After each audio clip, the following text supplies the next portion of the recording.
take a look at setting up a stream. So let's use the YouTube option. It's exactly the same for the Facebook, or if you were subscribing to a paywall, the paywall systems will just give you a unique key and a URL that we send our data to.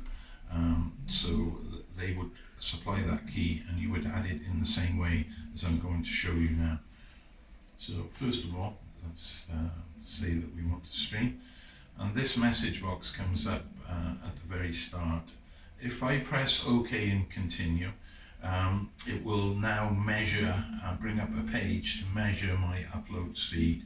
I actually know the upload speed, which is pretty limited here at the moment. I actually know it, and it's on the bottom range of what we can stream up, which is 5 meg up. You ideally would want to achieve a 10 meg upload to get the qualities that that we would endorse. However, we'll get a really good performance from AP Capture even on the lower rates. So I can now, after I've added this, press OK and continue, and the page measurement will come up because I've already put the value in. So press continue. Do I want to use a scoreboard? Yes, I do. So continue. And now you'll see that I've got this QR code ready for my tablet to scan, and so that I can set up the scoring system. But first of all, I need to drop down my network. So my network handshake is being achieved by the TP link, and that's giving me a different address to the camera address. So let's pick the TP link.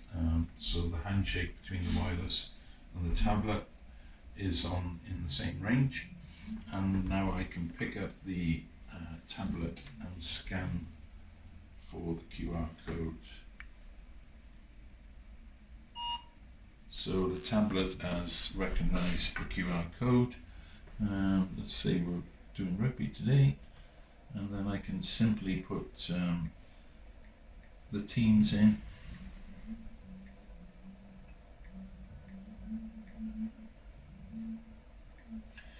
And now it's set up for me with the scoring on the tablet for my tries, conversions and penalties.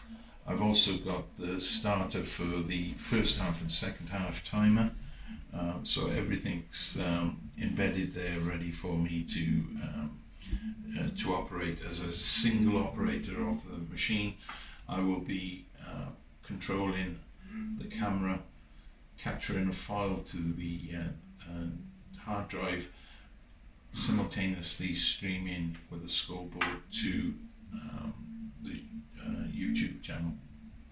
So if I just press OK, we now move on to this last part. We're going to select the sound, so we need to select that sound device as well. So that's what's going to synchronize to YouTube, and then I just need to get to my page, which is already open, and copy my unique key from my YouTube channel. I add that unique key, then I just tab back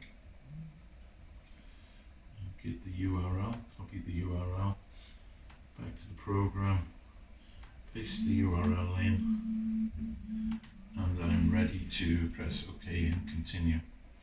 Now if you just take a look at the top corner, you can see that I've got the live streaming icon has appeared in the screen, so that's telling me that I'm live to the world. I can wait for the kickoff and obviously start my timer, remembering that I've not started a recording yet, so the next thing I would do is press record. That notice has disappeared, so I'm now recording and streaming to the platform. So let's just take a tab back to our streaming platform, and as that refreshes itself, now you can see that I've got the scoreboard in the top corner.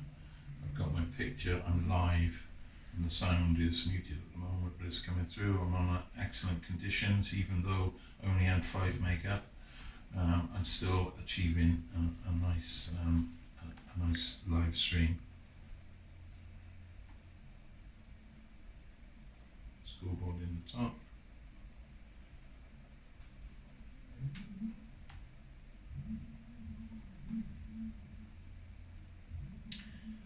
So coming to the end of the event, I can stop the streaming.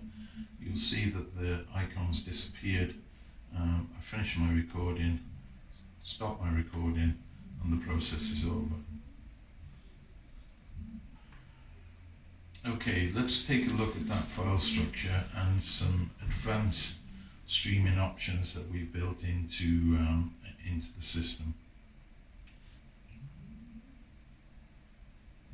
So I'm going to stop the camera stop, and now exit the program.